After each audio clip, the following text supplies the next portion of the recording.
ఇది ప్రెగ్నెన్సీ రావాలని ఎవరైనా వచ్చినప్పుడు మేల్ అండ్ ఫీమేల్ ఇద్దరికి బేసిక్ ఇవాల్యుయేషన్ అవ్వాలండి.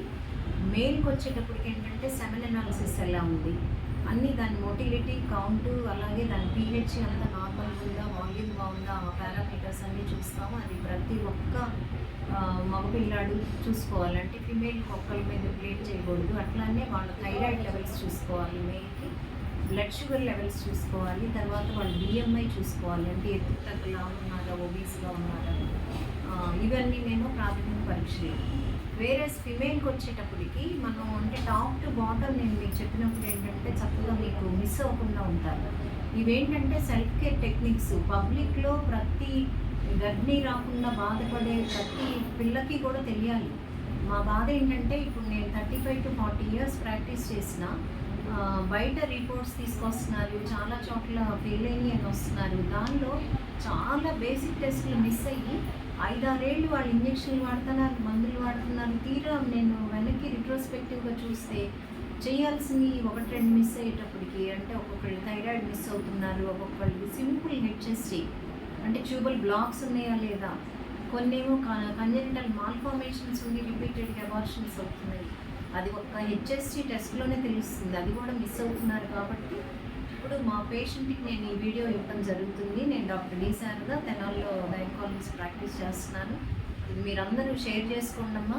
చేసుకుని ఇప్పుడు ఫిమేల్ ఇవాల్యుయేషన్ మాట్లాడుతున్నాను కదా, ఏఎంహెచ్ యాంటీ ముల్లేనియన్ హార్మోన్ అనేది మనం తప్పనిసరిగా చూసుకోవాలి. అది ఈ పిల్లలకి 1-2 అట్లా తగ్గిపోయి ఉంటా ఉంది. అట్లా ఉన్న వాళ్ళకి ఏంటంటే మనకు ప్రెగ్నెన్సీ వచ్చేదానికి డిలే అవుతుంది, అంటే అది ఒక చెడు సంకేతాన్ని ఇస్తుంది. ఇప్పుడు ఏఎంహెచ్ మనకు బాగా ఉంది, ఇప్పుడు నేను చూసిన 7.5 బాగుంది, ఇది రావడానికి స్కోప్ ఉందని మనకు ఒక ధైర్యం అనమాట. అలాగే థైరాయిడ్ స్టిమ్యులేటింగ్ హార్మోన్ అనేది ఖచ్చితంగా సరైన లెవెల్స్లో ఉండాలి. అది లేని పక్షంలో ఏంటంటే దీని ఇంపాక్ట్ మీకు అండాశయాల మీద, తర్వాత ప్రతి నెల కూడా వచ్చే ఎగ్స్ లేక ఫాలికల్స్ మీద కూడా దీని ప్రభావం ఉంటుంది. ఆ థైరాయిడ్ లెవెల్స్ కనుక బాగోకపోతే మనకి గర్భిణీ వచ్చే అవకాశాలు తగ్గిపోతాయి. తర్వాత మనం కిందకు వద్దాం. కిందకు వచ్చినప్పుడు ఏంటి, మనకి లోపల గర్భసంచి ఉంటుంది. ఆ గర్భసంచి ఎలా ఉంటుంది అని అంటే, గర్భసంచిలో మనం ఏం చేస్తున్నాము, ఇప్పుడు అందరూ అనుకుంటారు గర్భసంచిలోనే గర్భిణీ ఏర్పడుతుంది. అలా కాదు, ఈ ట్యూబ్స్, ఈ గొట్టాలు ఉన్నాయి కదా కనిపిస్తున్నాయి, ఇక్కడ కలయిక జరుగుతుంది. అంటే అంతర్గతంగా మీకు కలయిక ఇక్కడ జరుగుతుందన్నమాట. ఇక్కడ జరిగి ఆ పిండం అనేది ఏర్పడి కొన్ని కణాలు దశలోకి వచ్చినాక ఇక్కడ జారుడు బండ మీదలాగా జారి ఇక్కడికి వస్తుంది. ఇక్కడికి వచ్చినప్పుడు ఎండోమెట్రియం అనేది ఒక పొర ఉంటుంది. ఆ పొర ఏంటంటే ఒక బెడ్ లాగా తయారు చేస్తుంది ఏర్పడిన బిడ్డను పెంచడానికి. ఆ బెడ్ యొక్క దళసరితనం, మందం ఎలాగా ఉంది.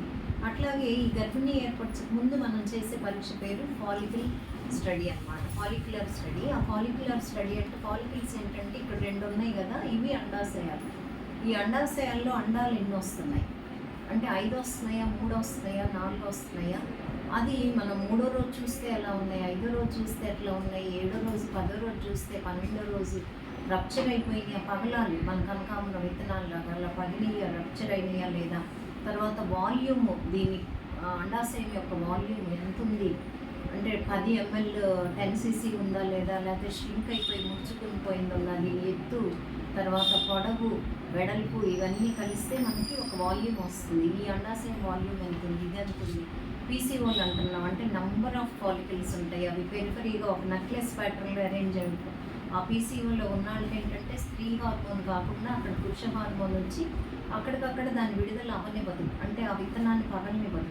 అది పగిలితేనే అది వచ్చి ఈ ట్యూబ్ అనేది పికప్ చేసుకుని ఇక్కడికి వచ్చి రెడీగా అది వేచి ఉంటుంది పురుషకణం కోసం. ఈ 2 కలిగి ఇక్కడ జరగాలనుకున్నాం కదా, అలా ఆ ఫాలిక్యులర్ స్టడీలో అది తెలియాలి మనకి, ఇది బేసిక్ స్టడీ. అందుకని వచ్చి మీరే వెళ్ళి అడగాలి డాక్టర్ గారిని, మేడం మా ఫాలిక్యులర్ స్టడీ ఈరోజు ఎట్లుంది, ఈరోజు ఎట్లుంది, ఈరోజు ఎట్లుంది. ఎవ్రీడే పిక్చర్ మనం తీసుకోవాలి. అలాగే రక్తం పారుదల వెళ్ళాలి.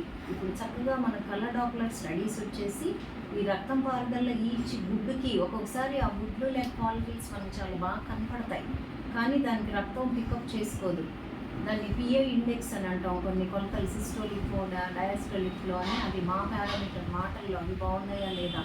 అలాగే దీనికి ఈ ఎండోమెట్రియం, ఈ దళసరిగా పెరిగే లోపల పొర అని చెప్పాను కదా, ఆహార పొర అనేది అది ఈ 2 కూడా కోఆర్డినేటెడ్‌గా, మ్యాచింగ్‌గా పెరగాలి. ఇక్కడ మిస్ మ్యాచ్ ఉన్నా సరే మనకి ఆ కేసు సక్సెస్ అవ్వదు. అందుకని ఇది బావుందా చూడాలి, ఇక్కడే చూసుకోవాలి, ట్యూబులు చూసుకోవాలి. ఈ ట్యూబుల్ టెస్ట్ చేసేదానికి ఏంటంటే హెచ్ఎస్జీ అంటాం. అది చాలా సింపుల్ టెస్ట్. ఒక ఎక్స్‌రే మీకు మందెక్కిచ్చేసి కింద నుంచి ఎక్స్‌రే తీస్తారు. ఆ ఎక్స్‌రేలో ఇదిగోండి ఈ షేపు మనకి గర్భసంచి షేప్ బావుందా లేదా, దీనిలో మధ్యలో గోడలు ఏమన్నా ఉన్నాయా, లేకపోతే ఇలా పక్కకు ఒరిగిపోయిందా, అలాంటి మాల్ఫార్మేషన్స్ అంటే నిర్మాణ లోపాలు ఉన్నా సరే మనకి గర్భిణీ రాదు, అబార్షన్స్ అవుతాయి. సో ఈ టెస్ట్‌లో ఈ నిర్మాణ లోపాలు ఉన్నాయా, దీని సైజ్ బాగుందా, షేప్ బాగుందా, ట్యూబులు బాగున్నాయా, గొట్టాలు బ్లాక్ అయినాయా లేదా, ఇవన్నీ కూడా ఆ హెచ్ఎస్జీ టెస్ట్‌లో తెలుస్తాయి. ఇప్పుడు ఈ బేసిక్ టెస్ట్‌లో మీకు పైనుంచి కిందకి ఏం చెప్పాను, ఏఎంహెచ్ అనేది మన బ్రెయిన్లో చూసుకోవాలమ్మా, థైరాయిడ్ అనేది గొంతులో చూసుకోవాలి, కిందకు వచ్చేటప్పటికి హెచ్ఎస్జీ టెస్ట్ ఒకటి చేసుకోవాలి, ఫాలిక్యులర్ స్టడీ ఒకటి 4-5 రోజులు చేసుకోవాలి. ఈ టెస్ట్లన్నీ కూడా ఫలానా రోజు ఫలానాదని లెక్క ఉంటుంది. మనం వెళ్ళగానే అన్నీ చేసుకుంటే అవ్వదు. ఇవన్నీ ఫిమేల్ ఇవాల్యుయేషన్ చేశాక మనం రాసుకుంటాం నోట్స్. ఈ కేసుకి ఇక్కడ ప్రాబ్లం ఉంది, ఇక్కడ ఎక్కడైతే ప్రాబ్లం ఉందో దాన్ని మనం ఫోకస్డ్గా చూసి దానికి మాత్రమే మెడిసిన్ ఇవ్వాలి. అట్లా ఇందాక మేల్కి కనుక తగ్గిపోతే వారికి ఇవాల్యుయేట్ చేసి ఇవ్వాలి. ఇవన్నీ బాగుండి అంతా బాగున్నా సరే మీరు గర్భిణీ ప్లాన్ చేసుకునే 3 నెలల ముందు నుంచి కూడా మీరు ఫోలిక్ యాసిడ్ వేసుకోవాలి. ఆ ఫోలిక్ యాసిడ్ అనే మాత్రం ఏం చేస్తుందంటే పుట్టబోయే బిడ్డకి అవయవాల లోపాలు ఎక్కువగా ఏంటంటే బ్రెయిన్కి సంబంధించి వెన్నుపూసలో బొక్కలు పట్టడం కానీ అలా న్యూరల్ ట్యూబల్ డిఫెక్ట్స్ అని ఉంటాయి. అవి రాకుండా ఫోలిక్ యాసిడ్ అనేది ఆపేస్తుంది. గర్భిణీ రాకముందు 3 మాసాల ముందు నుంచి డైలీ ఒకటి వేసుకున్నాం. ఇది సూక్ష్మంగా మీకు ప్రాథమికంగా మీ అంతటి మీరు తెలుసుకోవాలి. ప్లస్ మీరు వెళ్ళిన డాక్టర్ గారు చేసినప్పుడు కూడా చక్కగా వాళ్ళతోటి వివరంగా మాకు ఎక్కడ లోపం ఉంది అనేది మీరు అడిగి తెలుసుకోవాలి. మంచిది.